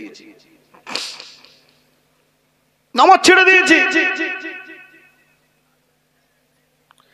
ও ভাইয়েরা, ও তুলবেড়িয়া যুবকেরা, ও নওজোয়ানেরা, শুনে রাখুন, আমি আপনি যেদিন মারা যাব, একটা বার কি ভেবেছেন আমি আপনি যেদিন মরে যাব, এই তেঁতুলবেড়িয়া মসজিদে ঘোষণা হয়ে যাবে, অমুক ইন্তেকাল করেছে, অমুক মারা গিয়েছে, অমুক ইন্তেকাল করেছে, অমুক মারা গিয়েছে। সবার মুখে একটাই কথা, জানাজা কখন হবে, জানাজা কখন হবে। ও যুবকেরা, ও মুরব্বিয়ানেরা, ও বাবাজিরা শুনে রাখুন, ও মায়েরা বোনেরা শুনুন, সারাটা জীবন যাদের যাদের যাদের রেখে যাওয়ার জন্য আমি নামাজ ছেড়েছিলাম, ওরা এসে তড়িঘড়ি করে আমার গায়ের জামাটা খুলে নেবে, অথচ আমি রাত দিন সমান করে কাজ করেছি, নামাজ ছেড়েছি, গ্রুপ লোনের টাকা নিয়েছি, সুদের টাকা নিয়েছি, আমি রাত দিন সমান করে ইনকাম উপার্জন করেছি, ওদের মুখে হাসি ফোটানোর জন্য, ওদের ভালো কিছু পড়ানোর জন্য, ওদের ভালো কিছু খাওয়ানোর জন্য, অথচ ওরা এসে গায়ের জামাটা খুলে নেবে, ওরা এসে আমার পয়সায় তৈরি করা খাটের থেকে নামিয়ে দেবে, ওরা এসে মসজিদ থেকে খাটিয়াটা এনে খাটিয়ার উপরে শুইয়ে দেবে, খাটিয়ার উপরে শুইয়ে দিয়ে জীবনে অনেক টাকা উপার্জন করে গোসলখানা বানিয়েছিলাম, পাথর বসিয়েছিলাম, টালি লাগিয়েছিলাম, দামি দামি ট্যাপ শাওয়ার লাগিয়েছিলাম, কিন্তু না, আর কোনদিন ওদের গোসলখানাতে গোসল করতে যাব না, ওদের ট্যাপে হাত দেব না, ওদের সাওয়ারে আর কোনোদিন গোসল করব না। কিন্তু না, একটা বার ভেবে দেখুন, আমার আপনার জীবনের বিদায়ী গোসল, আখিরি গোসলটা, ওই গোসলখানার ভিতরে ওরা আমাকে আর নিয়ে যাবে না। বাড়ির বারান্দাতে অথবা বাড়ির উঠানে আনাচে কানাচে কাপড় দিয়ে ঘিরে আলাদা একটা গোসলখানা বানানো হবে। ওই গোসলখানা ভিতরে নিয়ে বিদায়ী গোসল, আখিরি গোসলটা আমায় যখন দিতে থাকবে, ওই সময় আমি আপনি কাঁদতে থাকবো। ও আমার গোসল দিতে আসা ব্যক্তিরা, আমার গায়েতে জোরে জোরে পানি ঢেলো না, আস্তে আস্তে পানি ঢেলো, জোরে জোরে মর্দন করো না, আস্তে আস্তে মর্দন করো, জোরে জোরে নাড়াচাড়া দিও না, আস্তে আস্তে নাড়াচাড়া দাও। এই মুহূর্তে আমার উপর দিয়ে একটা তুফান বয়ে গিয়েছে, কিন্তু না, সেদিনের কান্নার আওয়াজ গোসল দিতে আসা ব্যক্তিরা শুনতে পাবে না। গোসলটা দেওয়া হয়ে যাবে, ঘরে আমার নূতন লুঙ্গি আছে, জামা আছে, প্যান্ট আছে, গেঞ্জি আছে, পাঞ্জাবি আছে, জুব্বা আছে। কোনদিন বলবো না ও কচির আম্মা আমার নূতন লুঙ্গিটা আমায় দাও, আমার প্যান্ট, আমার গেঞ্জি, পাঞ্জাবিটা আমায় দাও। কোনদিন আর চাইবো না, কিন্তু ওরা দেবে না। খাটিয়ার উপরে সাদা কাফনের কাপড়টা বিছানো থাকবে, কাপড়ের উপরে আমাকে আপনাকে শুইয়ে দিয়ে কাফনের কাপড়টা যখন মুড়তে থাকবে, ওই সময় মাইয়েত কাঁদতে থাকবে, ওই সময় মুর্দা কাঁদতে থাকবে, ওই সময় আমি আপনি কাঁদতে থাকবো। ও আমার কাফন পরাতে আসা ব্যক্তিরা, মরে দিও না, ঢেকে দিও না, মরে দিও না, ঢেকে দিও না, মরে দিও না, ঢেকে দিও না। তড়িঘড়ি তোমরা আমার মুখটা ঢেকে দিও না। দেখো আমার খাটিয়ার পাশে দাঁড়িয়ে, আমার লাশের পাশে দাঁড়িয়ে আমার জনম দুঃখিনী মা, আমার জনম দুঃখিনী মা কেমন করে কাঁদছে। কচি বেটা, আগে আমার যাওয়ার কথা, আগে তুই চলে গেলি বাবারে, তুই চলে গেলি। আমার আব্বা কাঁদছে, বেটা রে, আগে তুই। দেখো দেখো, ও আমার কাফন পরাতে আসা ব্যক্তিরা, একটু দাঁড়াও, মুড়ে দিও না, ঢেকে দিও না, মুড়ে দিও না, ঢেকে দিও না। দেখো আমার লাশের পাশে দাঁড়িয়ে, খাটিয়ার পাশে দাঁড়িয়ে আমার ছেলে কেমন করে কাঁদছে, আব্বু আব্বু আব্বু। মেয়ে আমাকে ডাকছে, আব্বু আব্বু আম্মু, আমি যে ওদের আব্বু, আমি যে ওদের আম্মু, আমি জীবনের মতো চলে যাচ্ছি, একটু দাঁড়াও, ওদের আর একটু আমায় দেখতে দাও, আমাকে ওদের একটু দেখতে দাও। মনে দিও না, ঢেকে দিও না। আমার নাতি পোতাগুলো কেমন করে আমাকে ডাকছে, দাদু ভাই, নানু ভাই, দাদু ভাই, নানু ভাই। দাঁড়াও, একটু দাঁড়াও, ঢেকে দিও না। কিন্তু না, সেদিনের কান্নার আওয়াজ কাফন পরাতে আসা ব্যক্তিরা শুনতে পাবে না। কাফনটা পরিয়ে দিয়ে পায়ের দিকে একটা বাঁধন, মাঝখানে একটা বাঁধন, মাথার দিকটা মুড়ে মুড়ে একটা বাঁধন দিয়ে খাটিয়ায় তুলে দেবে। খাটিয়ার প্যাসেঞ্জার আমি একা, সবাই আমার খাটিয়াটা কাঁধে করে নিয়ে জানাজা পড়ে কবরস্থানের দিকে নিয়ে যাবে। কাফনের ভিতর থেকে বলতে থাকবো, দাঁড়াও একটু আস্তে চলো, আস্তে চলো, জোরে জোরে না, আস্তে আস্তে চলো। কিছুক্ষণ আমাকে আমার প্রতিবেশীদের মাঝে থাকতে দাও, আমার মসজিদের মাঝে থাকতে দাও। কিন্তু না, শুনবে না, শুনতে পাবে না। কবরস্থানে যে কবরের পাশে খাটিয়াটা রেখে আমার কবরে মাথার দিকে একজন নেমে যাবে, পায়ের দিকে একজন নেমে যাবে। মনে করবো হয়তো এরা দুজনা আমার সঙ্গে থাকবে, কিন্তু না, মাঝখানে কাপড় দিয়ে আমার লাশটাকে নামিয়ে দেওয়ার পরে যে দুজনা আমার কবরে নেমেছিল, ওরা লাফ দিয়ে উঠে যাবে কবর থেকে। এমন একটা জায়গায় আমাকে শুইয়ে দিল, পাশে আর একটা মানুষ শুতে পারবে না। এরপরে ওরা আমাকে মাটি চাপা দিয়ে চলে যাবে। আর কোনদিন কেউ কবর খুঁড়ে দেখতে যাবে না আমি আপনি কবরের ভিতরে কেমন অবস্থাতে আছি।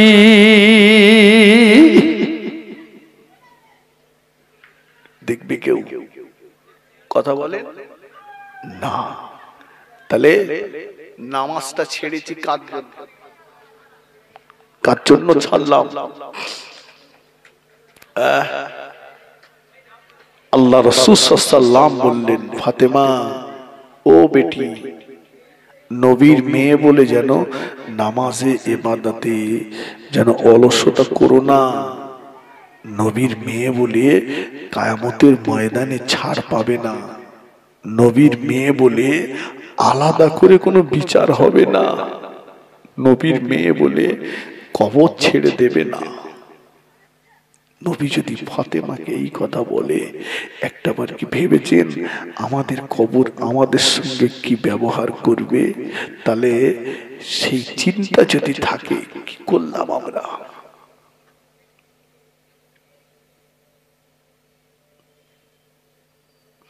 আল্লাহ নবী বললেন, ও আমার সাহাবীরা, তোমরা কি সবাই জান্নাতে যেতে চাও?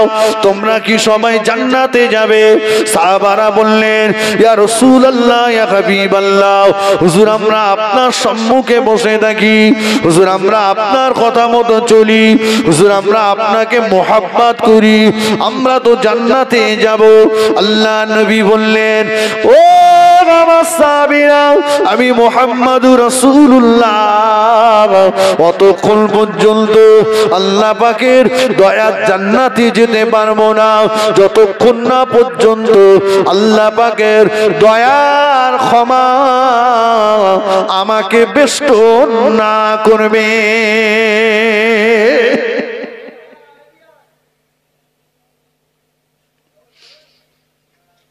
আমরা বলছি ওরে মরার পর রায় হবে। আবার কেউ বলছে সবাই যদি জান্নাতে যায় তা জাহান্নামে যাবে কারা? কথা বলনি? ও মনে করেছে ও মামুর বাড়ি, মন করলে যাওয়া যায়। জাহান্নাম, সবাই যদি জান্নাতে যায় জাহান্নামে যাবে কারা?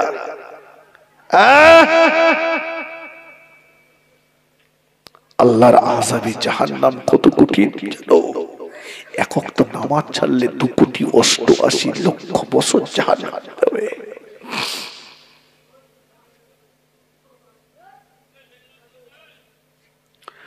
ও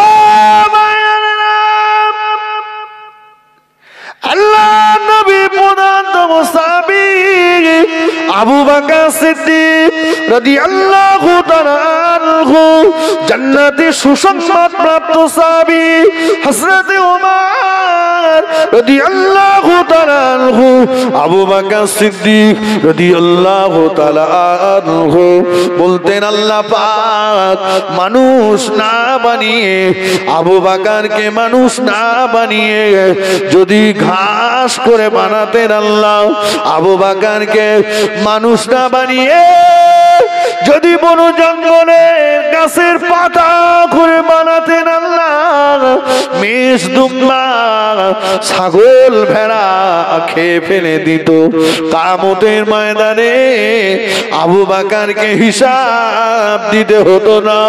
ওমর রাদিয়াল্লাহু আনহু কাঁদতেন আর বলতেন, আল্লাহ মক্কা মদিনার জমিনের মালিক, যদি আমি ওমর আমাকে করে দিতে একটা বার যদি বলতেন, ওমর কবরের আযাব তোমার জন্য মাফ করে দিলাম, কবরের আযাব তোমার জন্য ক্ষমা করে দিলাম। আল্লাহ মক্কা মদিনার নুরি পাথরগুলোকে যদি সোনা বানিয়ে দিতে, ওই সোনার মালিক যদি আমাকে করতেন আল্লাহ একটা বার যদি বলতেন, ওমর কবরের আযাব মাফ করে দিলাম, আল্লাহ আমি সবগুলোকে আপনার রাস্তায় দান করে দিতাম।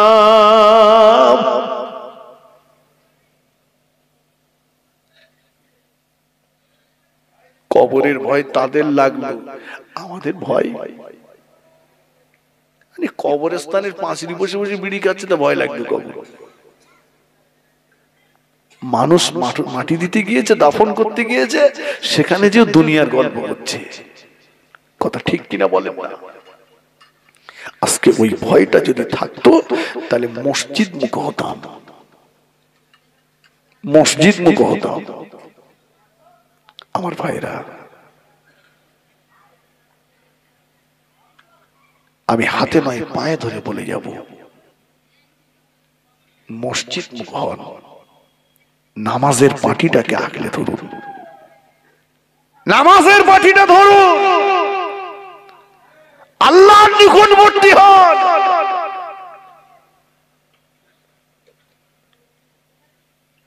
আল্লাহ যদি সাহায্য করেন, আল্লাহ যদি পক্ষে থাকেন, কারোর দরকার হবে না, কথা ঠিক কিনা বলেন? আর জগতের সব মানুষ যদি আমার পক্ষে থাকে, আল্লাহ যদি বিপক্ষে চলে যায়, কোনো লাভ হবে না। নামাজ পড়ুন। আমার মায়েদেরকে বলবো, আমার মা বোনেরা আবেগ ভরে ওয়াজ শুনছেন, নামাজ পড়ুন, নামাজির সংখ্যা। যুবকদের বলবো নামাজ পড়ুন। কঠিন জামানা, কঠিন দিন, কঠিন সময় এসে গেছে, যে কোনো মুহূর্তে চলে যেতে হবে বাবা। নামাজটাকে আপনি ধরো, মসজিদে জলসা করছো, মসজিদকে কেন্দ্র করে দান করছো, কিন্তু মসজিদে যাবে না। নবী মুসা আলাইহিস সালাম কালিমুল্লাহ আল্লাহ পাকের সঙ্গে কথা বলতে যাচ্ছেন, প্রতিমধ্যে ইবলিস শয়তানের সঙ্গে দেখা। ও নবী মুসা কোথায় যাচ্ছেন? বলে আল্লাহর সঙ্গে কথা বলতে যাচ্ছি। বলে আমার কথাটা একটু বলবেন। কি বলতে হবে? বলে আল্লাহকে বলবেন, আল্লাহ যদি আমাকে ক্ষমা করে দেয় আমি ভালো হয়ে যাব, শয়তানি আর করব না। তুই ভালো হবি? বলে হ্যাঁ, আল্লাহ মাফ করে দিলে ভালো হবে। তো গেলেন, আল্লাহর সঙ্গে কথাবার্তা বলার পরে একেবারে শেষে বললেন, আল্লাহ আসার সময় ইবলিসের সঙ্গে দেখা হয়েছিল, ও বলেছে আপনি যদি ওকে মাফ করে দেন ও ভালো হয়ে যাবে, শয়তানি আর করবে না। আল্লাহ বলে, মুসা ভালো হবে না। আল্লাহ আপনি বলেন না মাফ করবেন কিনা। আল্লাহ বললেন, মুসা ওকে যেয়ে বলো, ও যদি আদমের কবরের পাশে গিয়ে সিজদা করে আমি আল্লাহ ওকে মাফ করে দেব। ফের আসার পথে শয়তানের সঙ্গে দেখা। এই নবী মুসা আলাইহিস সালাম বললেন ইবলিসকে, ইবলিস তোর কথা আল্লাহকে বলেছি, কিন্তু আল্লাহ বলেছে তুই যদি আদমের কবরের পাশে যে সিজদা করিস আল্লাহ তোকে মাফ করে দেবে। ও তখন বলল, তাই তো, সেই তো নবী মুসা, সব করতে পারবো কিন্তু ওইটা হবে না। কথা বুঝেননি? সব পারবো কিন্তু ওইটা পারবো না। এখন সারা রাত হবে, শুনবো, অসুবিধা নেই, চাঁদা ফের দিতে হবে, বলেন দেব। শহীদ মিনারে যেতে হবে, যাব। নামাজ পড়ার কথা বললে যাব না। কথা বুঝতে পারেননি? কি হলো? ইবলিস শয়তান আল্লাহ পাকের একটা হুকুম অমান্য করলো। আল্লাহ বললেন উসজুদু লিআদামা, আদমকে কিবলা বানিয়ে সিজদা করো। সবাই করলো, ইবলিস করেনি। আল্লাহ লানত প্রাপ্ত হলো। আর আমি আপনি সারা দিনে আল্লাহ পাকের কটা হুকুম লঙ্ঘন করছি নামাজে দেখেন। ও নওজওয়ানেরা, ও তেতুল বেরিয়া যুবকেরা, ও মায়েরা বোনেরা, আমি আপনাকে বলবো, আমি আপনাকে বিনয়ের সঙ্গে বলবো, দুটি সময়ের দোয়া আল্লাহ পাকের দরবারে কবুল হয়ে যায়। দুটি সময়ের দোয়া আল্লাহ পাকের দরবারে কবুল হয়ে যায়। হাদিস শরীফের ভিতরে এসেছে, একটা হলো নামাজের পরের দোয়া, আর একটা হলো রাতের শেষ অংশের দোয়া। একটা হলো নামাজের পরের দোয়া, আর একটা হলো রাতের শেষ অংশের দোয়া। দুটি দোয়া আল্লাহ পাকের দরবারে কবুল হয়ে যায়। আপনার সংসারে অভাব, আপনার সংসারে কষ্ট, আপনি বিপদগ্রস্ত, আপনি রোগগ্রস্ত, আপনি মুসিবতে আছেন, আপনি বিপদে আছেন, কোথায় বলবেন, কাকে বলবেন, কে দেবে, কে আপনাকে বাঁচাবে? না, দুনিয়ার মানুষ সুযোগ খুঁজবে, দুনিয়ার মানুষ সুযোগের সৎ ব্যবহার করবে। দুনিয়ার মানুষের উপরে ভরসা না করে আপনি নামাজের পাটিটা নিয়ে 2 রাকাত নামাজ পড়ে আল্লাহকে বলুন, সিজদায় যে দুপোটা চোখের পানি ছেড়ে আল্লাহ পাকের দরবারে কাঁদুন, আল্লাহর দরবারে চোখের পানি ফেলুন। আল্লাহ নবী যখন মিরাজ শরীফে গিয়েছিলেন, 25 থেকে 27 বছরের লম্বা মিয়াদ দিয়ে আরশে আজিমে বসে বসে আল্লাহ পাকের সঙ্গে গল্প করলেন। চলে আসবেন নবী সেই মুহূর্তে আল্লাহ পাকের আরশে আজিমের পায়াটা জড়িয়ে ধরে জোর করে কাঁদতে লাগলেন। আল্লাহ বলে, হাবিব, 25 থেকে 27 বছরের লম্বা মিয়াদ নিয়ে আরশে আজিমে বসে বসে আপনার সঙ্গে গল্প করলাম, এখনো কি খুশি হন নাই? এখনো কি সন্তুষ্ট হন নাই? নবী বলেছিলেন, আল্লাহ পাক, ও পুরান আমিন, আল্লাহ পাক, আমি রাসূলুল্লাহ, আমি যখন দুঃখ ব্যথা যন্ত্রণা সাগরে হাবুডুবু খাচ্ছিলাম, আমি যখন শোক তাপ ব্যথার সাগরে ডুবে যাচ্ছিলাম, আল্লাহ পাক আপনি আমাকে আরশে আজিমে এনে সান্ত্বনা দিলেন। আল্লাহ আপনি আমাকে সান্ত্বনা দিলেন। আল্লাহ আমার উম্মত যখন দুঃখের সাগরে, দুঃখ ব্যথা যন্ত্রণার সাগরে হাবুডুবু খাবে, কোথায় গেলে কিভাবে আমার উম্মতকে সান্ত্বনা দেবেন? কোথায় গেলে আমার উম্মতের সঙ্গে আপনার দিদার হবে? কোথায় গেলে আমার উম্মতের সঙ্গে আপনার মোলাকাত হবে, কথা হবে? আল্লাহ বলে, হাবিব, আমার নবী, আপনার ইজ্জত সম্মানের খাতিরে আমি আল্লাহ পাক জানিয়ে দিলাম, আপনার উম্মত উম্মতিরা যখন নামাজের পাটিতে দাঁড়িয়ে যাবে, আমি আল্লাহ আমার সঙ্গে তাদের মেরাজ হয়ে যাবে। আর একটু জোরে বলুন সুবহানাল্লাহ।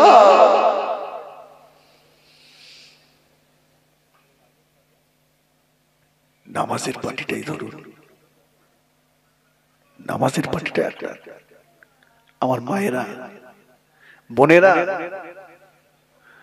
নামাজ পড়ুন। সংসারে কাজ না, না, রাবেয়া বস্তির মতো আপনার সংসারে কাজ নেই।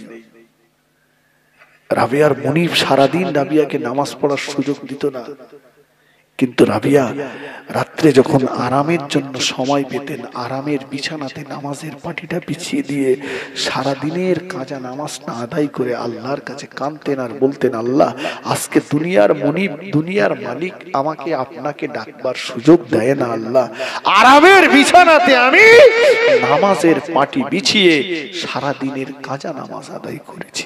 আল্লাহ আপনি এতটুকুতে খুশি হন, আমার উপরে আপনি রাজি হন।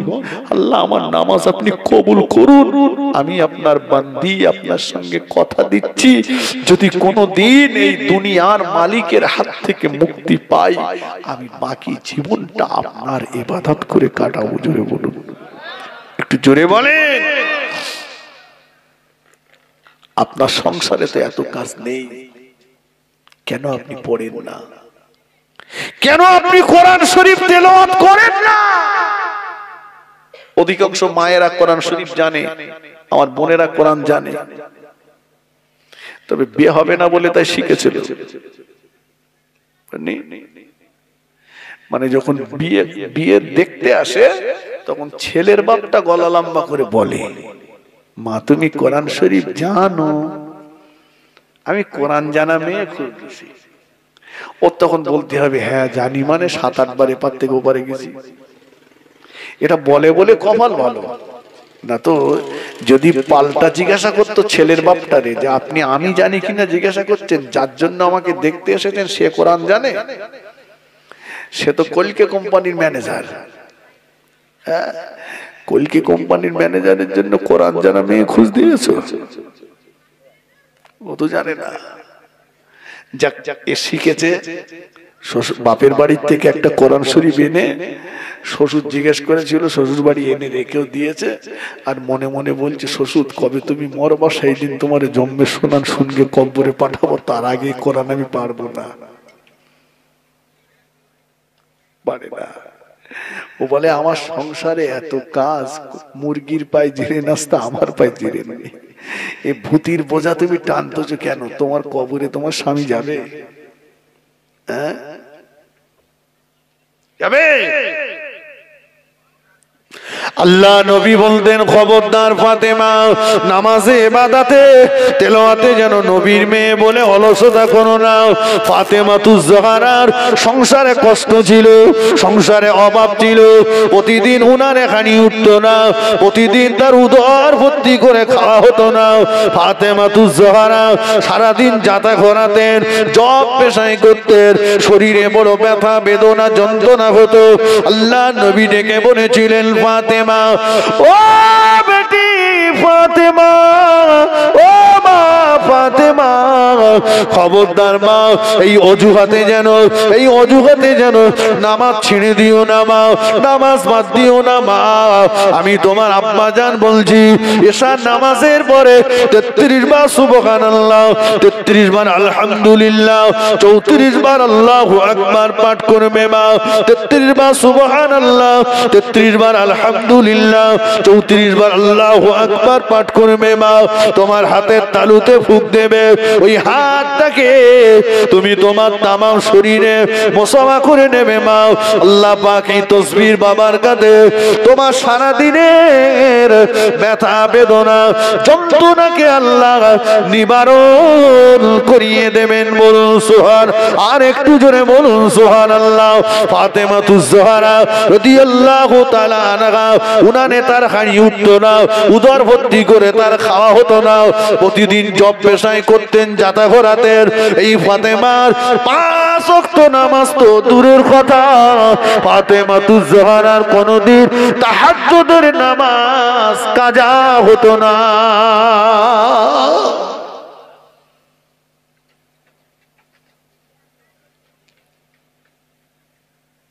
তাহাজ্জুদের নামাজ কাজা হতো না। শুধু তাহাজ্জুদের নামাজ নয়, ফাতেমাতুজ জাহরা একদিন এসে বলছেন, আব্বাজান আজকে একটা কথা আমাকে বলবেন। বলো মা, কি বলতে হবে? আব্বাজান, আমি আপনার মেয়ে, আমি ফাতেমা, আমি আগে জান্নাতে যাব না আমার মা আয়েশা আগে জান্নাতে যাবে? আচ্ছা, আমরা কেউ বলতে পারবো যে আমরা জান্নাতে যাব? জি, তাকবীর দেন, নারে তাকবীর, নারে তাকবীর। সিলসিলায়ে হক মুজাদ্দিদে জামান পীরনগর দরবার শরীফের ভাইজান হুজুর